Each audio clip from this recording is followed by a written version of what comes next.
Hello बच्चों, आज हम लोग गॉस लॉ और इससे आगे के इम्पोर्टेंट क्वेश्चन को हम लोग देखेंगे। प्रीवियस वीडियो में हमने Coulomb's law, electric field due to dipole, उसकी एक्सियल पोजीशन पे, उसके इक्वेटोरियल पोजीशन पे, उन दोनों कंडीशन पे इलेक्ट्रिक फील्ड कितना होता है उसका हमने डेरिवेशन कर लिया था। अगर नेक्स्ट इंपॉर्टेंट क्वेश्चन की बात करें बेटा पहले चैप्टर में फिजिक्स के, वो होता है गॉस लॉ। इसको आप वेरी इंपॉर्टेंट क्वेश्चन की कैटेगरी में बच्चों आप रख सकते हैं। ये जो है गॉस लॉ आपका बहुत ही ज्यादा बच्चों इंपॉर्टेंट हो जाता है। उसके बाद अगर हम यहाँ पे देखें, देखिए बच्चों गॉस लॉ क्या कहता है कि जैसा कि आपको पता है कि गॉस लॉ कह रहा है कि net electric flux passing through any closed imaginary surface is 1/ε0 times of the total charge enclosed by it. यानी कहने का मतलब ये है बच्चों कि जैसे मान लीजिए हमने कोई सरफेस ले लिया, इसको गॉसियन सरफेस बोला जाता है, और इसके अंदर मान लीजिए हमने प्लस क्यू चार्ज रखा है, तो इस चार्ज के कारण इस सरफेस से निकलने वाला जो फ्लक्स है वह इस चार्ज का यानी इनक्लोज हुए चार्ज का 1/ε0 टाइम होता है। यानी कि आप कह सकते हैं बच्चों कि नेट फ्लक्स इस सरफेस से जो निकलेगा वो क्यू इनक्लोज अपॉन ε0 के बराबर होगा। अगर इसको हम और ज्यादा डिटेल से समझना चाहें बच्चों तो ये एक एग्जांपल आपके सामने दिया हुआ है। जैसे कि ये एक क्लोज सरफेस है, इसके अंदर आपको तीन प्रकार के चार्ज देखने को मिल रहे हैं, +1 कूलम, +2 कूलम और -3 कूलम।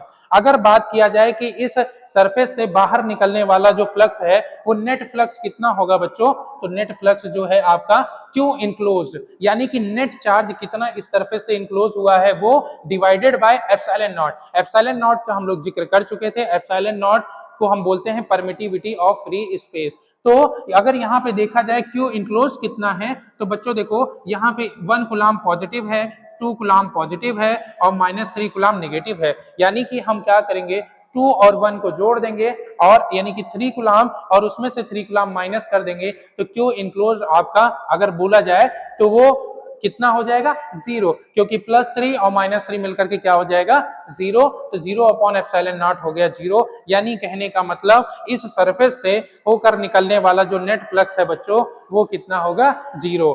क्योंकि गॉस साहब ने ये बताया था कि किसी भी सरफेस से निकलने वाला जो फ्लक्स है वो उसके अंदर यानी कि सरफेस के अंदर कितना क्यू इनक्लोज हुआ है, कितना उसके अंदर नेट चार्ज है डिवाइडेड बाय ε0 के बराबर होता है। और ये जो गॉस लॉ है बच्चों ये बहुत बार एग्जाम में पूछा गया है और ये क्वेश्चन आने की संभावना आपके एग्जाम में भी है।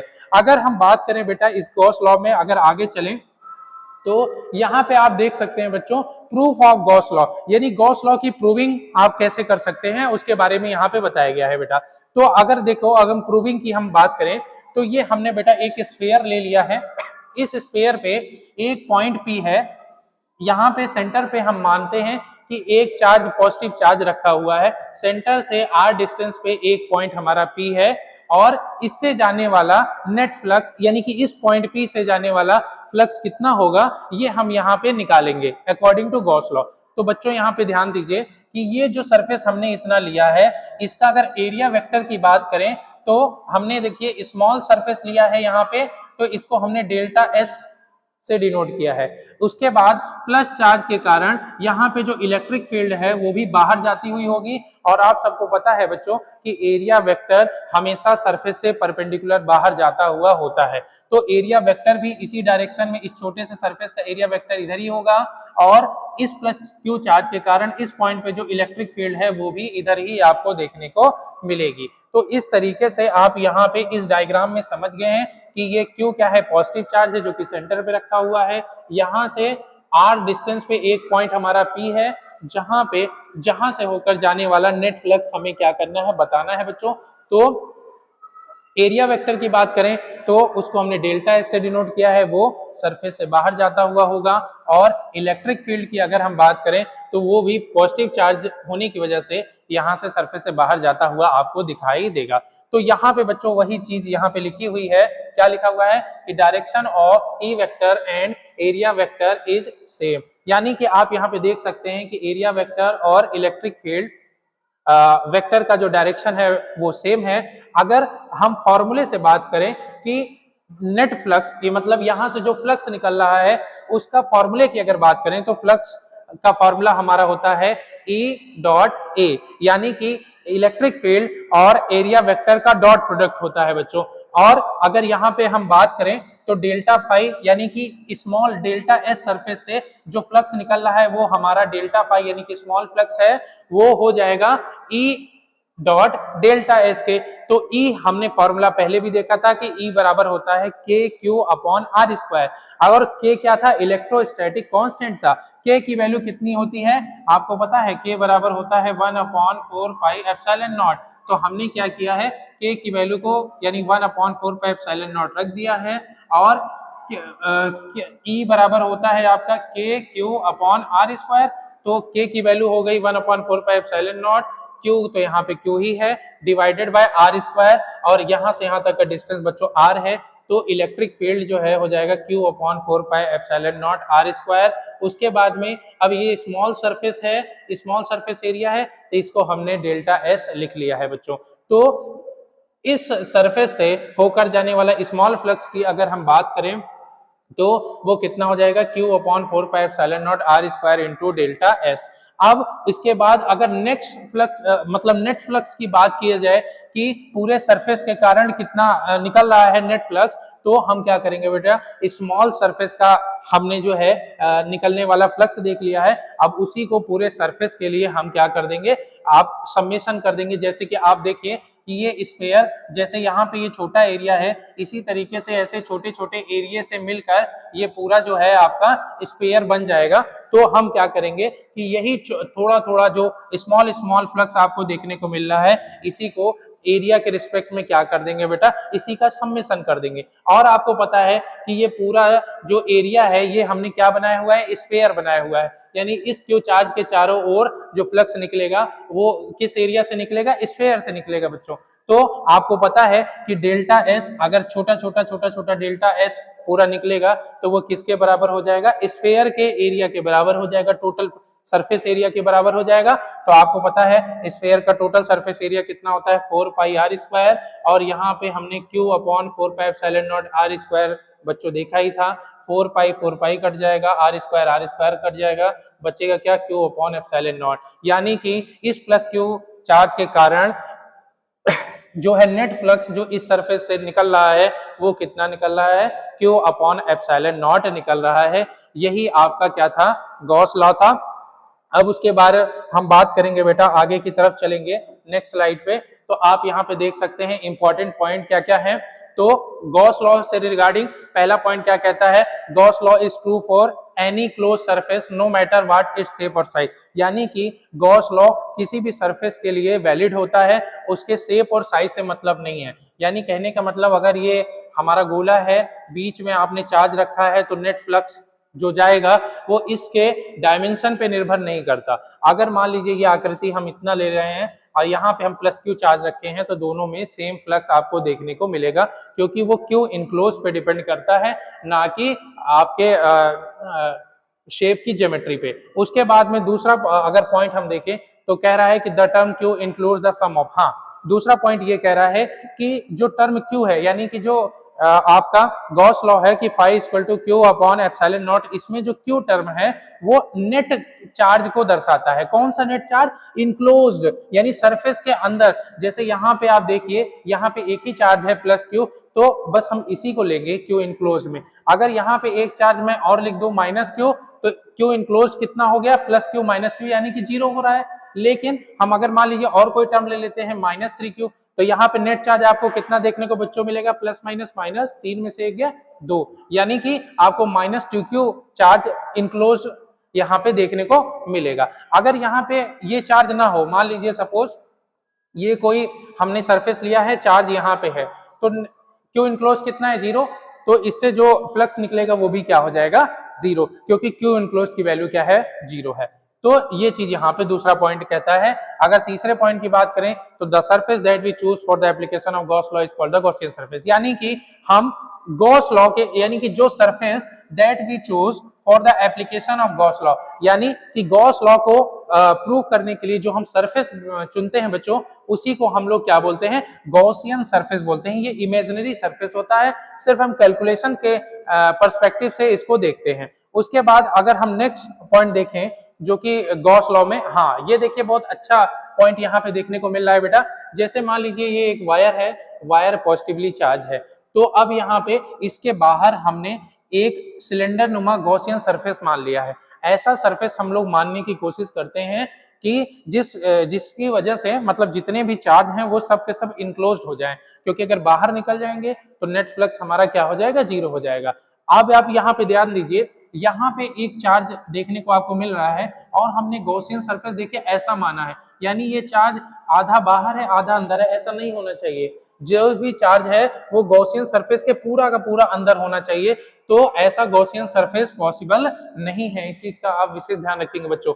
उसके बाद नेक्स्ट पॉइंट कह रहा है कि Gauss law is often useful towards a much easier calculation of electrostatic field when the system is subsymmetric। यानी कि अगर सिमेट्रिकल फिगर हमें देखने को मिलता है तो उससे क्या होता है कि गॉसियन कैलकुलेशन यानी कि गॉस लॉ की मदद से हम कैलकुलेशन को बहुत इजीली बच्चों कर सकते हैं। तो ये तो था गॉस लॉ से रिलेटेड क्वेश्चन। अगर आ गया कि define Gauss law and prove Gauss law, तो यहाँ पे आप डिफाइन भी कर देंगे और उसके बाद में इसको प्रूव भी कर देंगे जिस तरीके से कराया गया है। उसके बाद बच्चों अब हम नेक्स्ट टॉपिक की तरफ चलते हैं, एप्लीकेशन ऑफ गॉस लॉ। लेकिन एप्लीकेशन ऑफ गॉस लॉ से पहले, उसका एप्लीकेशन जानने से पहले एक टर्म है, इसको भी हमें जानना होगा जो कि इसके एप्लीकेशन में बहुत ज्यादा इंपॉर्टेंट होगा, कंटिन्यूअस चार्ज डिस्ट्रीब्यूशन। बच्चों कंटिन्यूअस चार्ज डिस्ट्रीब्यूशन तीन प्रकार का होता है, एक लीनियर चार्ज डिस्ट्रीब्यूशन, एक सरफेस चार्ज डिस्ट्रीब्यूशन और एक वॉल्यूम चार्ज डिस्ट्रीब्यूशन। अगर यहाँ पे देखो बच्चों बात की जाए, एक हमारा देखिए पतला तार है और इस तार पे ये पॉजिटिवली चार्ज तार है, ठीक है। इस पे टोटल कितना चार्ज है, कैपिटल क्यू, और इसकी जो लेंथ है वो हमने माना है स्मॉल एल।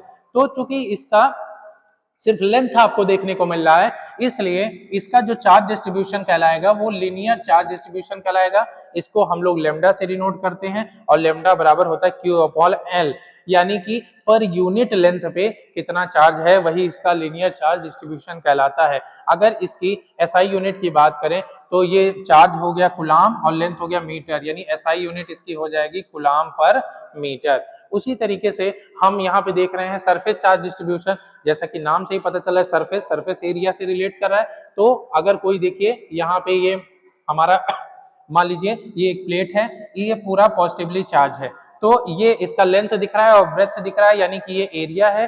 तो पर यूनिट एरिया पे जितना चार्ज होता है वही आपका सरफेस चार्ज डिस्ट्रीब्यूशन कहलाता है। इसको हम लोग सिग्मा से डिनोट करते हैं, ये चीज विशेष ध्यान रहे। और लीनियर चार्ज डिस्ट्रीब्यूशन को हम लोग लेमडा से डिनोट करते हैं।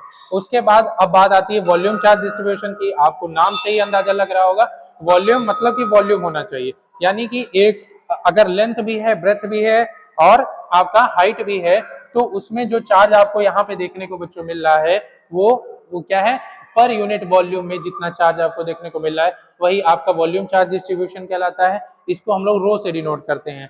अगर बात किया जाए यूनिट की, तो जैसा आपने देखा इसकी यूनिट क्या है, कुलाम पर मीटर, इसकी यूनिट क्या है, कुलाम पर मीटर स्क्वायर, क्योंकि एरिया मीटर स्क्वायर में होता है, इसकी यूनिट हो जाएगी कुलाम पर मीटर क्यूब। तो इस प्रकार से आपको तीन प्रकार के कंटिन्यूअस चार्ज डिस्ट्रीब्यूशन देखने को मिले हैं, एक लीनियर चार्ज डिस्ट्रीब्यूशन, एक सरफेस चार्ज डिस्ट्रीब्यूशन और एक वॉल्यूम चार्ज डिस्ट्रीब्यूशन। अब यहाँ पे अगर बात की जाए यानी कि लेमडा, सिग्मा एंड रो। अब हम चलेंगे बच्चों गॉस लॉ के एप्लीकेशन से, और इस लॉ के एप्लीकेशन से हमको अलग अलग प्रकार की, जैसे शीट हो गया, वायर हो गया, उनके कारण जो इलेक्ट्रिक फील्ड निकालने में बहुत ज्यादा आसानी देखने को मिलती है। तो हम पहले एप्लीकेशन पे चलते हैं बच्चों। ये रहा हमारा गॉस लॉ का पहला एप्लीकेशन, यानी कि field due to an infinitely long straight uniformly charge wire. यानी इस क्वेश्चन में हमको क्या करना है, ये हमें एक वायर दिया गया है, वायर की लेंथ इनफाइनाइट है, यानी कि इनफाइनाइट लेंथ का एक वायर है। अब इसके कारण, इस वायर के कारण, ये वायर पॉजिटिवली चार्ज है, इसके कारण इस पॉइंट पी पे हमको क्या करना है, इलेक्ट्रिक फील्ड का जो है मैग्नीट्यूड निकालना है।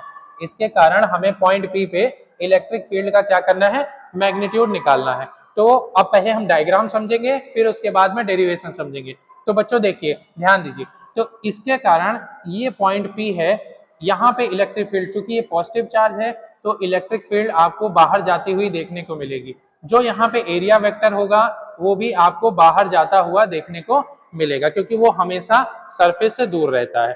ठीक है, तो हमने इसको, इस वायर को कवर करने के लिए जो एक सिमेट्री मतलब हमें चाहिए ज्योमेट्री की, वो हमें सिलेंडर नुमा अगर हम लेंगे तो उससे क्या होगा कि ये पूरा का पूरा वायर और इसके चार्ज वो इनक्लोज हो जाएंगे इसी सिलेंडर के अंदर।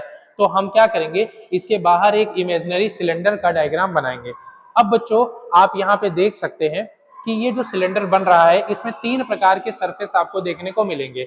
एक ये ऊपर वाला सरफेस आपको देखने को मिल रहा है, एक ये वाला सरफेस देखने को मिल रहा है, और ये कर्व सरफेस तो आपको देखने को मिल ही रहा है। अब यानी कि इसको हमने नंबरिंग कर दिया है, ये पहला सरफेस, ये दूसरा सरफेस, और ये आपका जो कर्व सरफेस है ये आपका तीसरा सरफेस है बच्चों। अब यहाँ पे देखिए बात ये आती है कि यहाँ से r दूरी पे ये पॉइंट P है, ये सब चीजें तो हम समझ गए बच्चों। अगर ध्यान दिया जाए तो पहला और दूसरा सरफेस जो है, अगर इसका एरिया वेक्टर इस पहले सरफेस की बात किया जाए तो ये बाहर की तरफ होगा, पॉजिटिव चार्ज के कारण इलेक्ट्रिक फील्ड इधर की तरफ होगा। एंगल कितना बनेगा आपका 90 डिग्री बनेगा। ठीक है, एंगल कितना बनेगा 90 डिग्री, और आपको पता है cos 90 की वैल्यू क्या होती है 0। और जब आप यहाँ पे क्या करेंगे, फ्लक्स निकालेंगे तो फ्लक्स का फॉर्मूला होता है E डॉट ए, यानी E और A का डॉट प्रोडक्ट, और यानी कि EA cos थीटा, और आपको पता है cos 90 की वैल्यू क्या हो जाएगी, cos 90 की वैल्यू हो जाएगी 0। यानी कि इस वाले सरफेस से, यानी पहले सरफेस से जो नेट फ्लक्स निकल रहा है बच्चों वो हो जाएगा 0। उसी तरीके से अगर दूसरे सरफेस की बात करें तो इधर भी एरिया वेक्टर जैसा कि इस सरफेस से परपेंडिकुलर होगा, इलेक्ट्रिक फील्ड जो है इधर जाती हुई होगी, एंगल कितना बनेगा 90 डिग्री का एंगल आपको देखने को मिलेगा, जिस वजह से जो नेट फ्लक्स इस वाले सरफेस से जाना है वो भी आपका 0 हो जाएगा।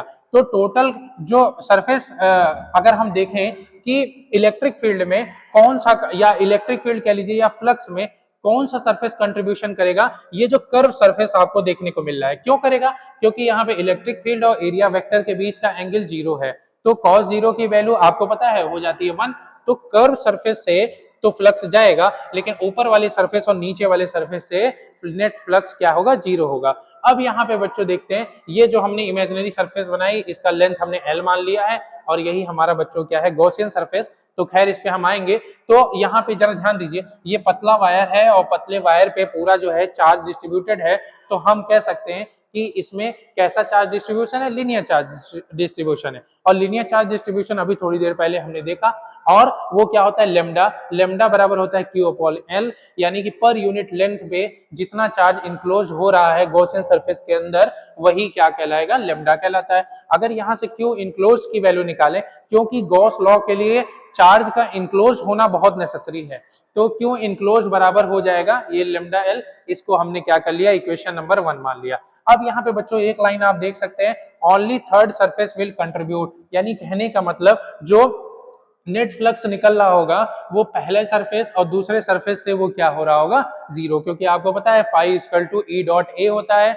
और यानी कि phi equal to EA cos theta. और यहाँ पे क्योंकि area vector electric field 90 degree के एंगल पे है, तो इधर भी इलेक्ट्रिक फील्ड इधर भी इलेक्ट्रिक फील्ड 0 देखने को मिलेगा। तो बच्चों इस तरीके से हमने देखा कि ओनली थर्ड सरफेस जो है विल कंट्रीब्यूट, यानी कि यहाँ से जो फ्लक्स निकलेगा बच्चों, नेट फ्लक्स की बात करें कि इस गॉसियन सरफेस से कितना फ्लक्स निकलेगा, तो पहला सरफेस और दूसरा सरफेस जो है वहां से फ्लक्स 0 जाएगा। सिर्फ जो कर्व सरफेस एरिया सिलेंडर का दिख रहा है उधर से ही सरफेस, यानी कि थर्ड जो है surface will contribute in electric flux. उसके बाद में अगर यहाँ पे देखिए बात की जाए तो फर्स्ट एंड सेकंड सरफेस क्यों नहीं करेगा, क्योंकि E और A यानी कि इलेक्ट्रिक फील्ड और एरिया वेक्टर का डॉट प्रोडक्ट होता है, यानी कि EA cos थीटा, और यहाँ पे ऊपर और नीचे के लिए थीटा 90 है, तो cos 90 की वैल्यू बच्चों हो जाएगी 0। तो पहले और दूसरे सरफेस से जो आपको देखने को मिल रहा है नेट फ्लक्स क्या हो जाएगा 0। अब हम आगे चलते हैं बच्चों, जो थर्ड सरफेस है, थर्ड सरफेस से जो फ्लक्स जाएगा वो EA cos थीटा। अब यहाँ पे आप ध्यान से डायग्राम देखो बच्चों, यहाँ पे आपको देखने को क्या मिल रहा है कि इलेक्ट्रिक फील्ड वेक्टर इधर है, एरिया वेक्टर इधर है, दोनों में 90 डिग्री का एंगल बन रहा है, यानी कि 0 डिग्री का एंगल बन रहा है। तो यहाँ पे ई तो हमारा इलेक्ट्रिक फील्ड है, और एरिया, एरिया हमारा देखिए क्योंकि ये सिलेंडर है, सिलेंडर का कर्व सरफेस एरिया क्या होता है 2 पाई आर एल, क्योंकि यहाँ पे हाइट कह लीजिए, लेंथ कह लीजिए कितना है एल, तो इसका जो कर्व सरफेस एरिया बच्चों हो जाएगा वो क्या हो जाएगा 2 पाई आर एल। इलेक्ट्रिक फील्ड है, और जो थीटा है वो कितना है 0 डिग्री, तो cos 0 की वैल्यू हो जाती है 1, तो इसको हम लिख सकते हैं ई इंटू 2 पाई आर एल, इसको हमने इक्वेशन नंबर सेकंड मान लिया। तो ये तो हमने देख लिया फॉर्मूले से कि क्या फ्लक्स इससे होकर जाएगा। अगर गॉसियन थ्योरम से नेट फ्लक्स की बात की जाए तो गॉसियन थ्योरम कहता है कि इससे निकलने वाला net flux Q enclosed upon epsilon not के बराबर हो जाएगा, और Q इनक्लोज्ड की वैल्यू कितनी है ये हमने यहाँ पे देखी है बच्चों, Q इनक्लोज्ड बराबर होता है लैम्डा एल, तो हम क्या करेंगे Q इनक्लोज्ड की जगह lambda L upon epsilon not, ये इक्वेशन नंबर 3 हो गया।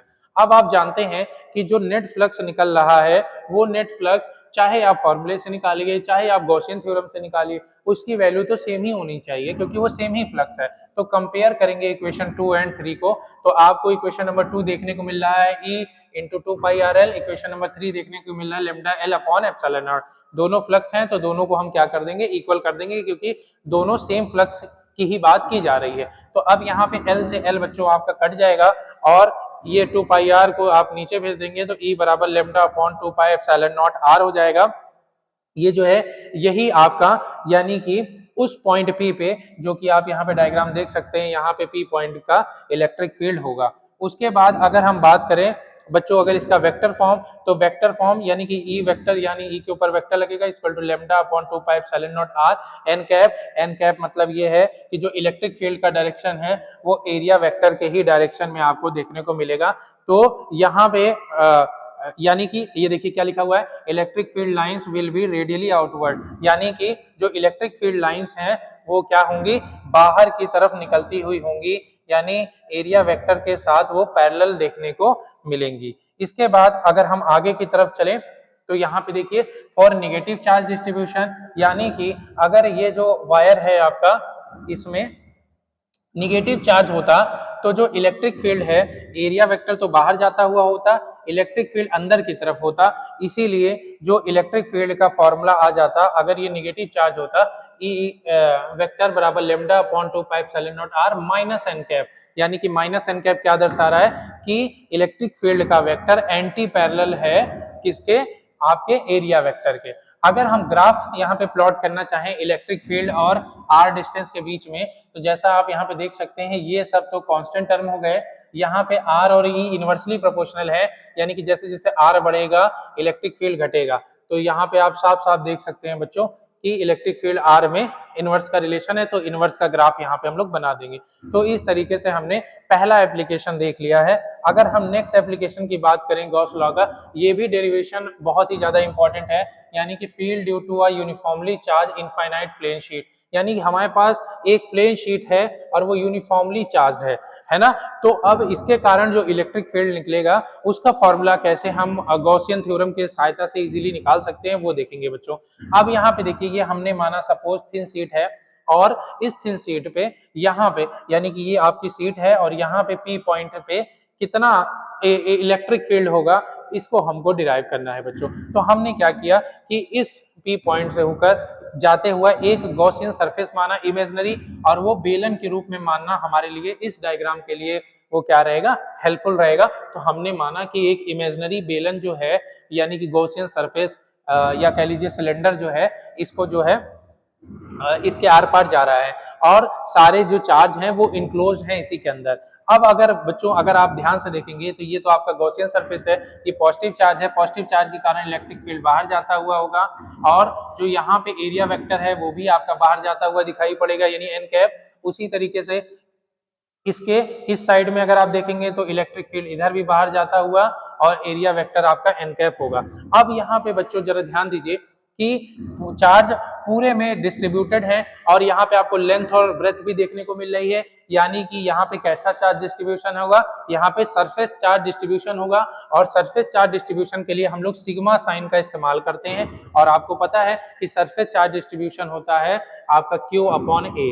ठीक है, इस पे हम बाद में बात करेंगे, पहले हम डायग्राम पे और थोड़ा बात करना चाहते हैं। अब बच्चों यहाँ पे जरा ध्यान दीजिए कि यहाँ पे देखिए अब यहाँ पे ये जो हमने इमेजिनरी सरफेस गॉसियन सरफेस माना है, इसके तीन आप देख सकते हैं साइड हो सकते हैं, एक तो ये, दूसरा ये, तीसरा ये वाला, ठीक है। और जैसा कि अभी हमने पिछले उसमें जो है पिछले डेरिवेशन में देखा था कि ये जो पहला कर्व सरफेस है, आपको देखने को मिलेगा कि इसका एरिया वेक्टर ऊपर, पॉजिटिव चार्ज के कारण इलेक्ट्रिक फील्ड इधर, तो एंगल कितना बन रहा है 90 डिग्री, और जहां पे 90 डिग्री एंगल बनेगा तो उधर से फ्लक्स क्या हो जाएगा, जीरो, क्योंकि आपको पता है E इक्वल टू होता सॉरी फाई इक्वल टू होता है E इंटू ए कॉस थीटा, और कॉस 90 की वैल्यू आपकी क्या हो जाती है, जीरो हो जाती है। तो ये जो थर्ड सरफेस है ये तो जो है इलेक्ट्रिक फ्लक्स में कोई कंट्रीब्यूशन नहीं करेगा, पहला और दूसरा सरफेस ही करने वाला है। अभी हम इसी को आगे देखेंगे। तो यानी कहने का मतलब ये है कि ये जो हमने गॉसियन सरफेस माना है, इससे अगर नेट फ्लक्स पूछा जाए कितना बाहर की तरफ जाएगा, तो आप कह सकते हैं, मान लो इससे जाने वाला फ्लक्स को आपने φ1 मान लिया है, इससे जाने वाले फ्लक्स को आपने φ2, अब इधर φ3 हम मानते हैं, लेकिन कर्व सरफेस से क्योंकि एंगल कितना बन रहा है 90 डिग्री, तो नेट फ्लक्स कितना हो रहा है, जीरो। तो बस यही दोनों फ्लक्स यानी φ1 और φ2 जो है वो इसका जो है इस सरफेस से होकर जाएंगे। तो अगर हम φ1 और φ2 यानी कि नेट फ्लक्स जो है p डिस्टेंस पे, और हाँ यहाँ पे ध्यान रहे कि ये p डिस्टेंस और यहाँ पे जो डिस्टेंस है वो क्या है, वो इक्वल है। उसके बाद में अब यहाँ पे अगर बात किया जाए कि फाई यानी कि फाई बराबर होता है E, जैसा कि आप लोग जानते हैं, और उसी तरीके से φ2 भी हमारा क्या हो जाएगा, E इंटू ए, क्योंकि हमने उतना ही एरिया यहाँ पे लिया हुआ है और इलेक्ट्रिक फील्ड इंटेंसिटी भी उतनी है और डिस्टेंस भी उतना है। तो EA प्लस EA कितना हो जाएगा बच्चों, 2EA, इसको हमने इक्वेशन नंबर सेकंड मान लिया। और गॉस लॉ से अगर बात किया जाए तो जो नेट फ्लक्स हमारा निकलना है वो कितना हो जाएगा, Q enclosed upon epsilon not, और Q इनक्लोज्ड यहाँ पे कितना होगा, क्योंकि ये कैसा आपको चार्ज डिस्ट्रीब्यूशन दिख रहा है, सरफेस चार्ज डिस्ट्रीब्यूशन, तो यहाँ से Q इनक्लोज बराबर क्या हो जाएगा, सिग्मा इंटू ए, तो Q इनक्लोज की जगह पे हमने sigma A upon epsilon not रख दिया। ये हमारा बच्चों इक्वेशन नंबर क्या हो गया, 3 हो गया। अब उसके बाद अगर बात करें हम लोग आगे की तरफ चलते हैं इस डेरिवेशन में, तो अब क्योंकि देखो इधर जो है हमने जो यहाँ पे ये फॉर्मूला निकाला, ये इक्वेशन नंबर 2 इक्वेशन नंबर 3, यहाँ पे जो फ्लक्स निकाला वो फॉर्मूले से निकाला, यहाँ पे जो फ्लक्स निकाला वो गॉसियन थ्योरम से निकाला, और हैं तो दोनों फ्लक्स ही, तो हम क्या करेंगे, दोनों फ्लक्सों को बच्चों कंपेयर कर देंगे। तो कंपेयर इक्वेशन 2 एंड 3, तो आप यहाँ पे देख सकते हैं, यहाँ पे कितना आया है 2EA, और यहाँ पे कितना आया है sigma A upon epsilon not, तो दोनों को हम इक्वेट कर देंगे, तो यहाँ से A और A आपका कट जाएगा, तो E बराबर बचेगा सिग्मा अपॉन 2 एप्सिलॉन नॉट। अगर इसी का वेक्टर फॉर्म लिखना है तो यहाँ पे n कैप आपका जो है इसमें लग जाएगा फॉर पॉजिटिव चार्ज डिस्ट्रीब्यूशन, जैसा कि आप यहाँ पे देख सकते हैं बच्चों, यानी n कैप यानी एरिया वेक्टर की ही डायरेक्शन में आपको इलेक्ट्रिक फील्ड देखने को मिलेगा, जैसे पीछे किए थे। अगर मान लीजिए निगेटिव चार्ज होता तो electric field vector opposite direction में, यानी कि एरिया वेक्टर और electric field vector anti parallel हो जाते, जैसा कि यहाँ पे आप देख सकते हैं for negative charge distribution E is equal to minus sigma upon 2 pi epsilon naught n cap. फॉर्मूले में कोई अंतर नहीं है, बस डायरेक्शन चेंज होने की वजह से यहाँ पे निगेटिव चार्ज आ गया है। Thank you friends.